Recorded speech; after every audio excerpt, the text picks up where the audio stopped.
What if the Genesis you know, is it just a belated reinterpretation of something much older, mysterious, and frighteningly powerful? Have you ever stopped to think that the story of the creation of the world may have been told thousands of years before the Bible even existed? We're not talking about crazy theories or internet fanfics.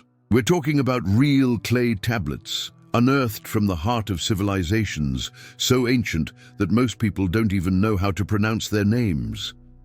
But here, you will know the truth that no one wants to tell. A version of creation so primordial, so full of colossal gods, cosmic wars and births that tear through the skies, that even the biblical Genesis seems like a smooth, abridged copy. Get ready to immerse yourself in a mythology that not only precedes the Bible, but has shaped several religions, civilizations, and ways of thinking that we use to this day without even knowing where they came from.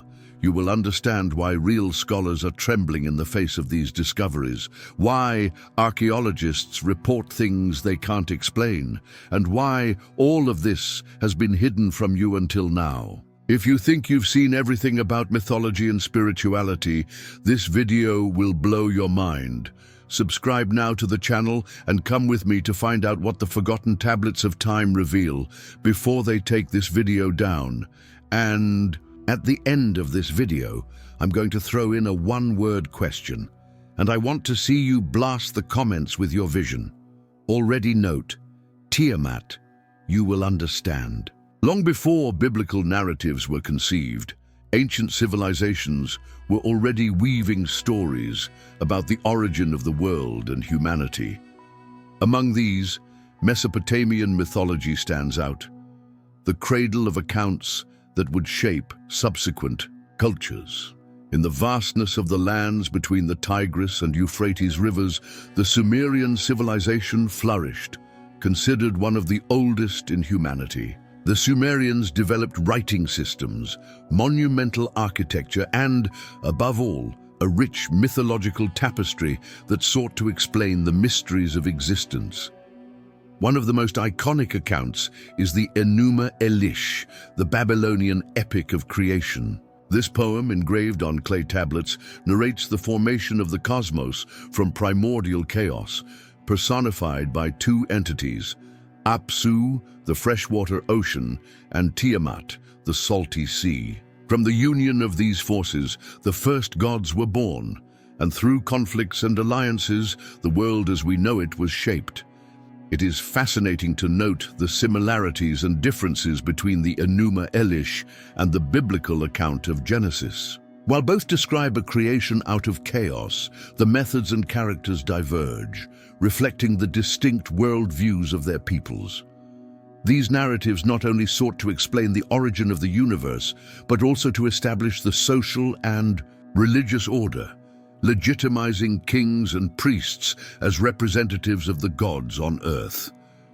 As we explore these ancestral stories, we delve into the depths of human thought, discovering how our ancestors interpreted the world around them and sought their place in the cosmos.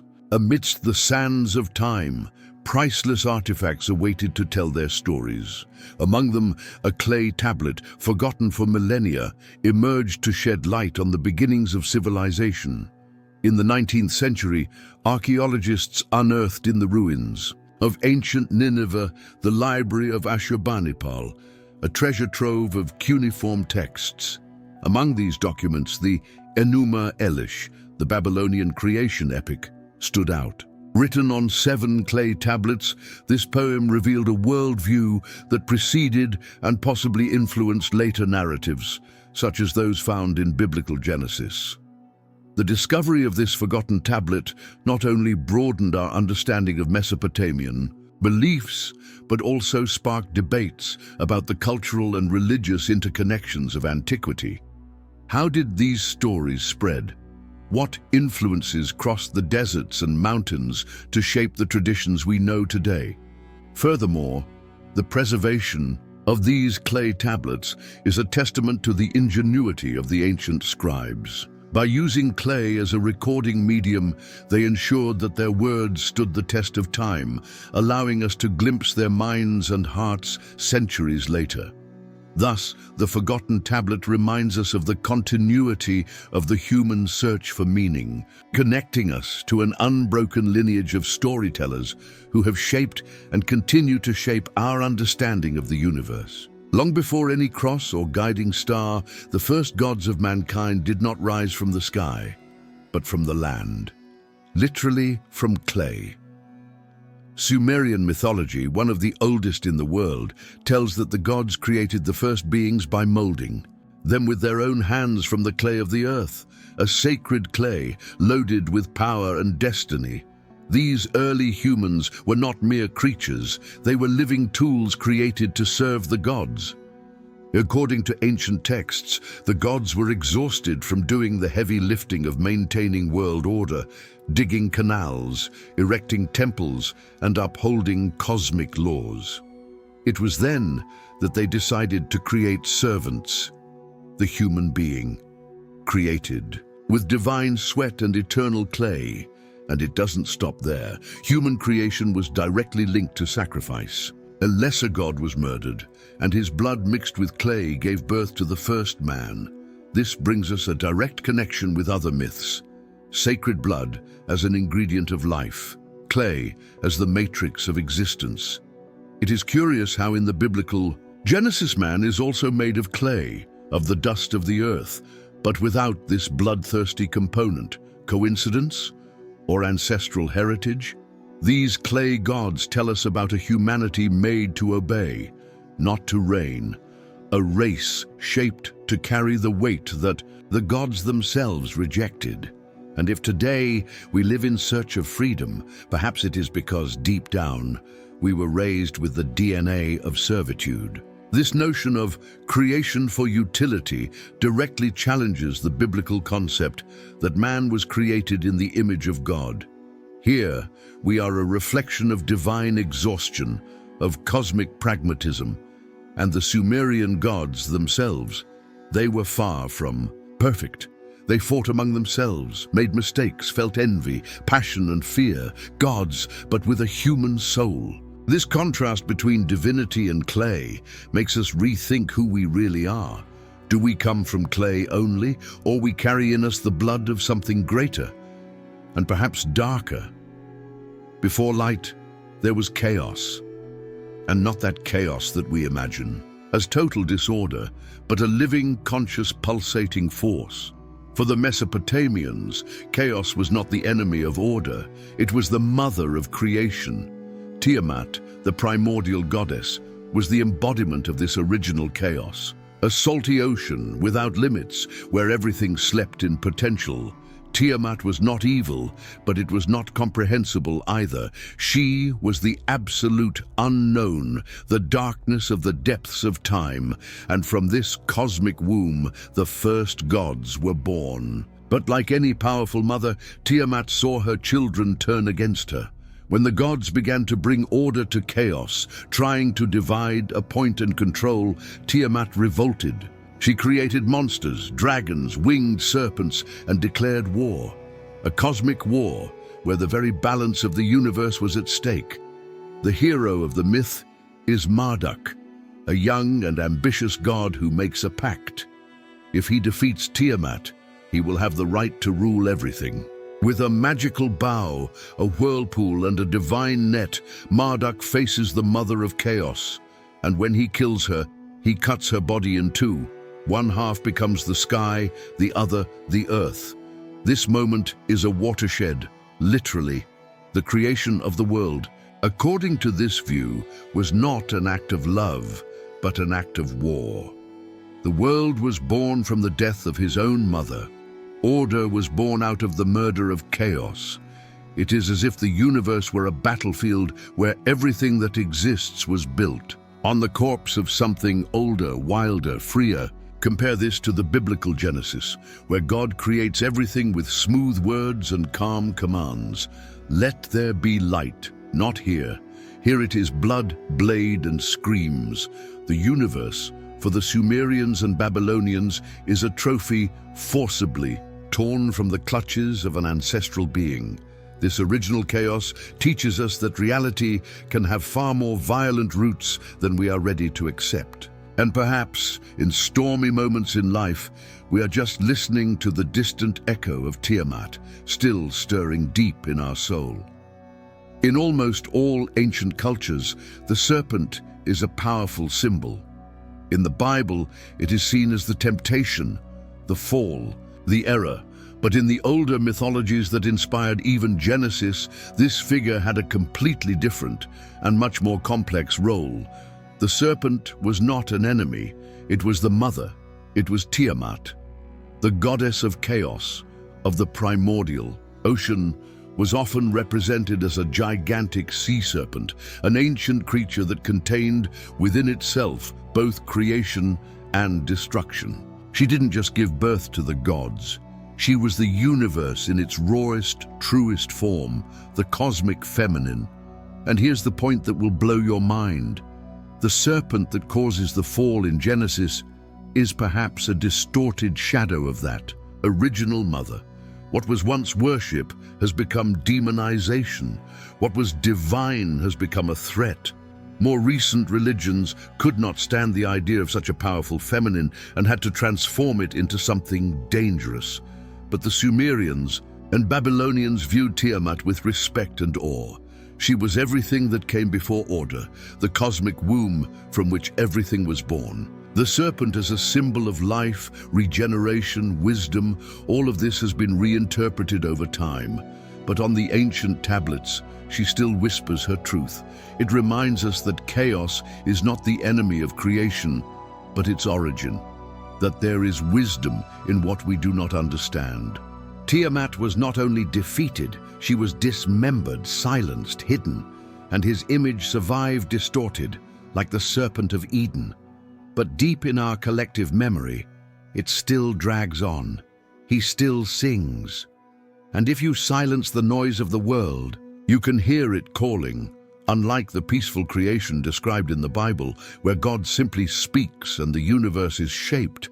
The older versions we find in Mesopotamian mythologies show a world forged in the midst of bloody battles between gods. The universe was born out of conflict, of betrayal, of violence. After Marduk killed Tiamat, he didn't just create the world with his body. He also had to face the wrath of the other gods. It was not a pure creation.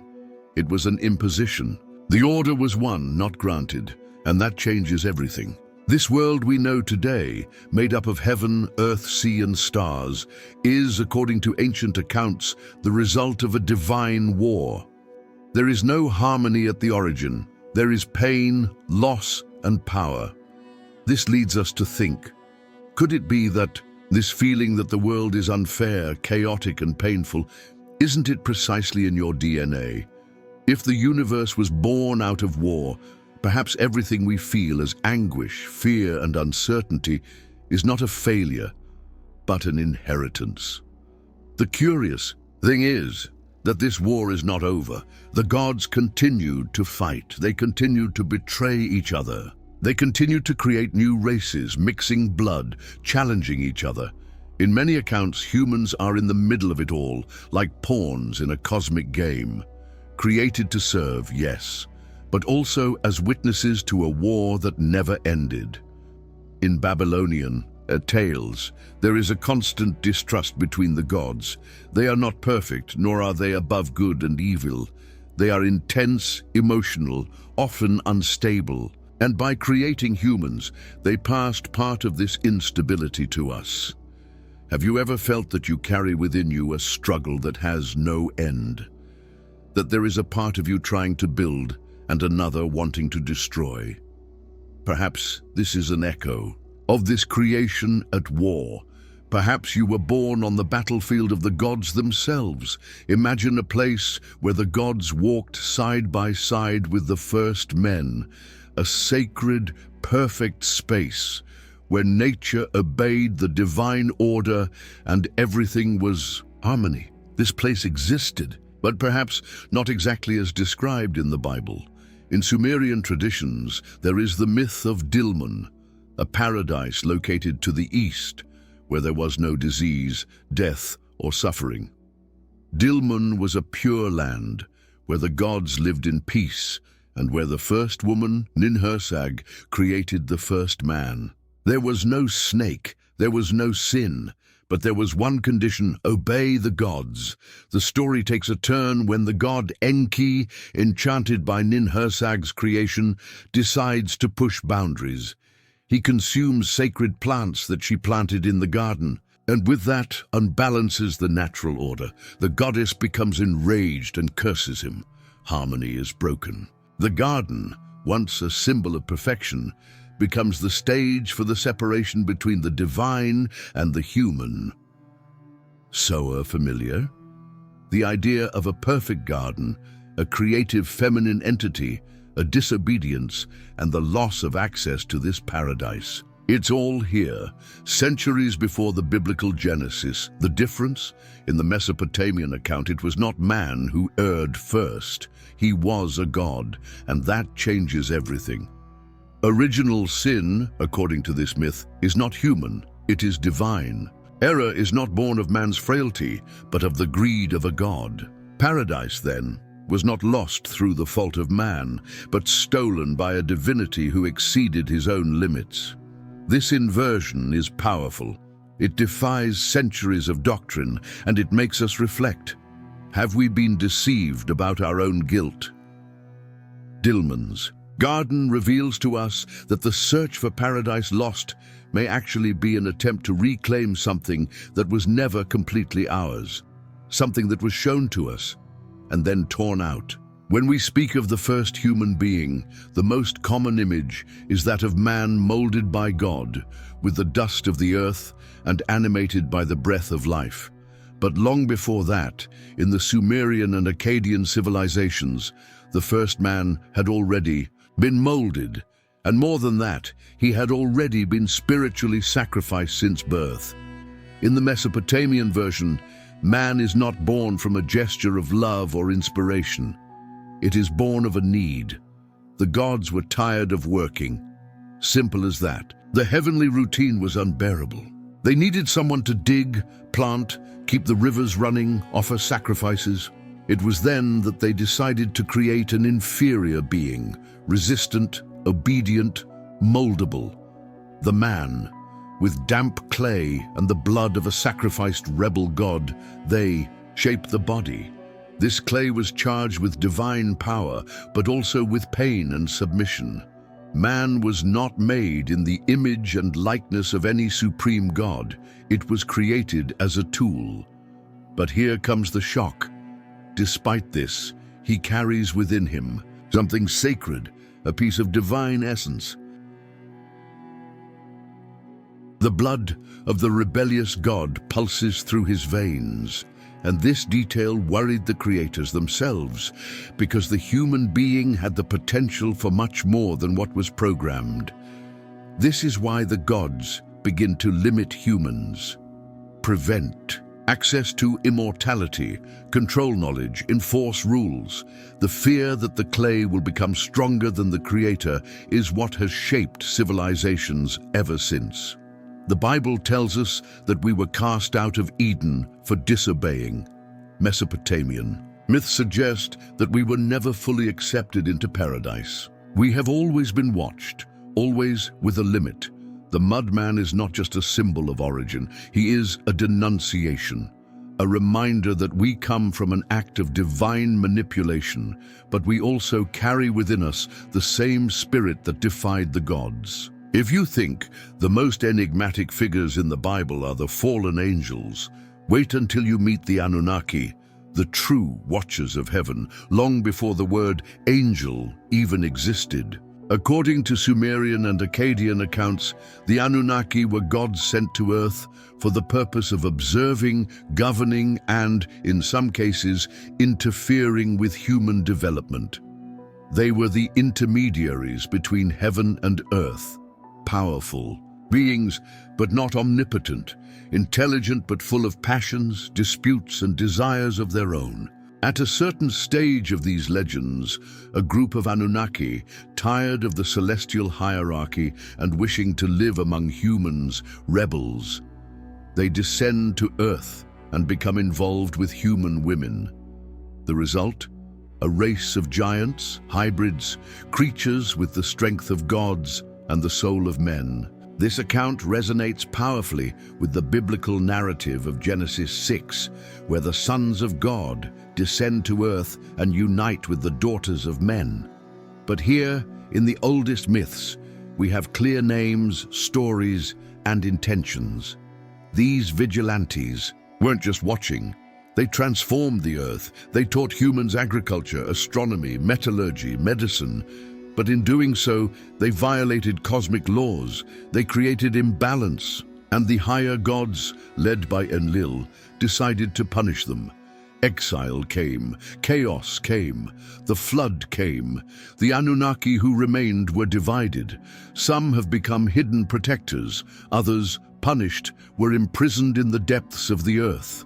Even today, according to some occult traditions, they wait. The idea of beings who have watched over humanity since time immemorial, not out of benevolence, but out of purpose, mission, and sometimes even passion, makes us rethink our own origins.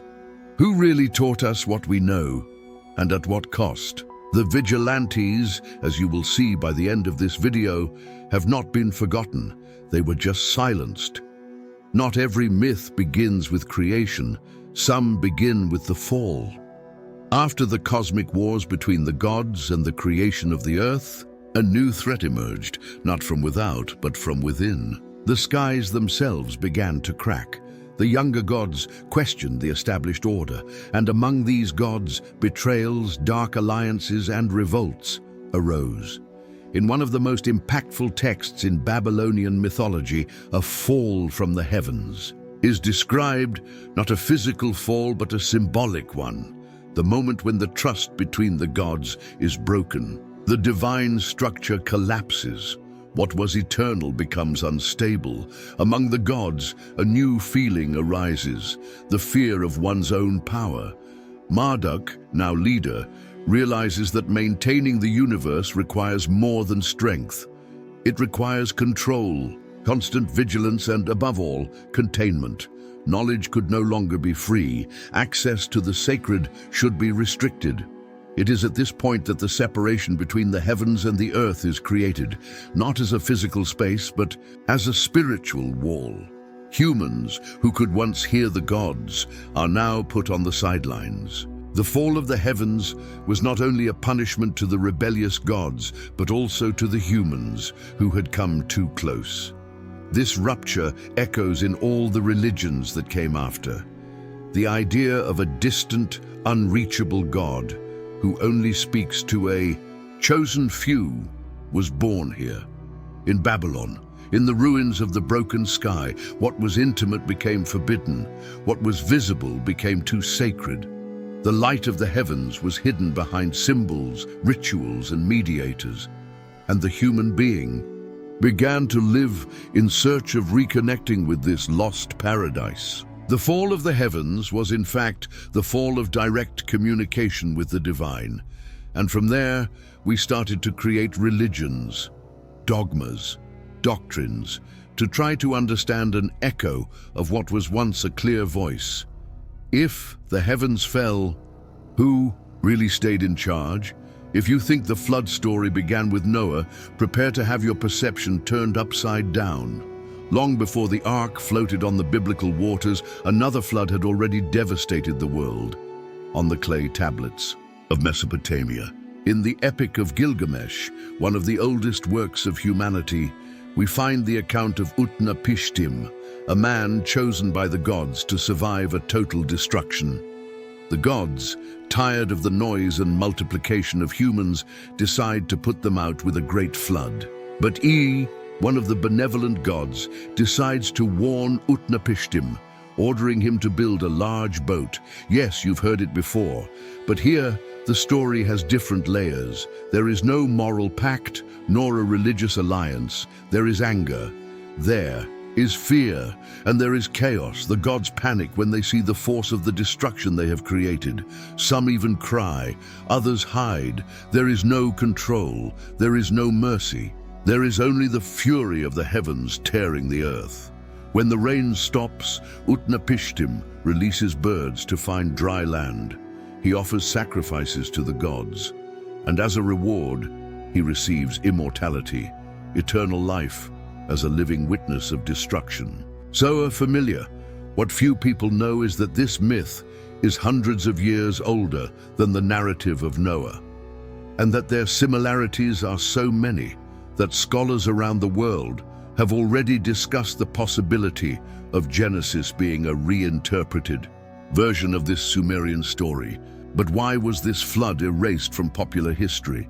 Why do we only hear about Noah and not about Utnapishtim? Perhaps because this flood does not serve the idea of a just and moralistic God. It shows flawed gods who err, repent, and are afraid. It shows a universe in which humans are collateral victims of divine disputes. The lost flood is, above all, a memory that the world has already started over other times, that the water has already taken everything away, and that, if we forget the stories that came before, we may be surprised again. The city of Babylon was much more than a historical setting. It was the heart of a spiritual and narrative revolution. It was there that many of the ideas that we now see as original began to be copied, rewritten, and adapted for new audiences and new empires. After the Babylonian exile of the Hebrews, many scholars point out that the stories of creation, the flood, the tower, and even the angels were deeply influenced by Babylonian traditions. And we're not talking about simple similarities, we're talking about almost direct parallels. The idea of a God who speaks and the world obeys. It was already in Marduk's hymns. The division between heaven and earth. It was already taught in the temples of Enlil, the concept of final judgment, of destruction by sin, present in the curses written on clay tablets. What Babylon did was to shape human spirituality through myths that crossed borders. They created stories so powerful that even when other peoples tried to distance themselves from them, they ended up absorbing them and adapting them.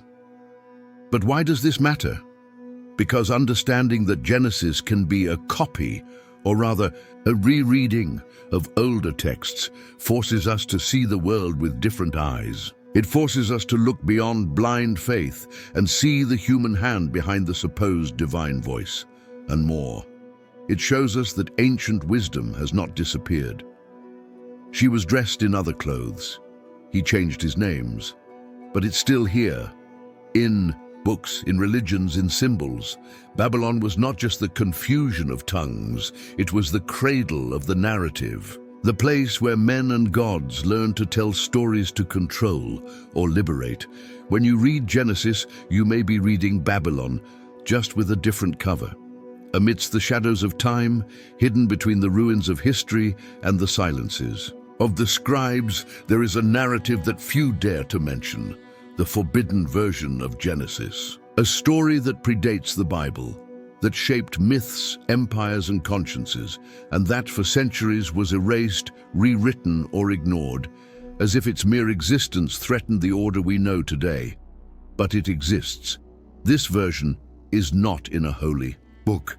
It is scattered in clay fragments, almost erased inscriptions and whispers of buried temples. It speaks of a universe born not of peace, but of conflict, of gods with flaws, fears, and desires, of a forced creation, of a man made to serve and not to reign.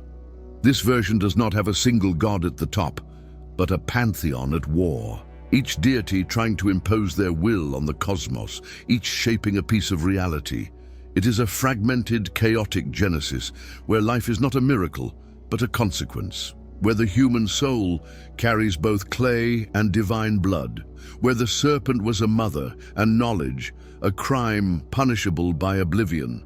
Why was this version banned? Because it is not easy. It is not consoling.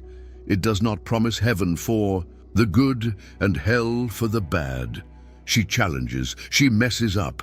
It makes us feel small in the face of the vastness of time, but also powerful.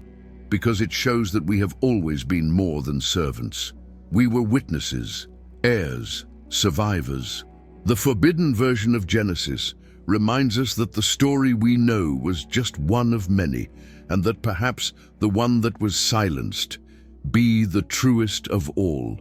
This truth is coming back to the fore. Tablets being translated, universities that once ignored them are now fascinated, spiritualists rediscovering old names, old symbols, old voices. The world is hearing once again the call of Tiamat, the whisper of the Anunnaki, the cry of the forgotten gods. And you are here, now. The moment these stories come back to light, the moment the forbidden version breathes again. But the final question is, why now? Perhaps because, for the first time in millennia, we have the tools to question, to dig deep, to cross-reference the versions, and, who knows, to rebuild something that was destroyed long ago, the bridge between the human and the divine without. Censorship. Are you going to ignore it? You will keep repeating the version they told you, or are you going to get the one they hid from you? The choice is yours.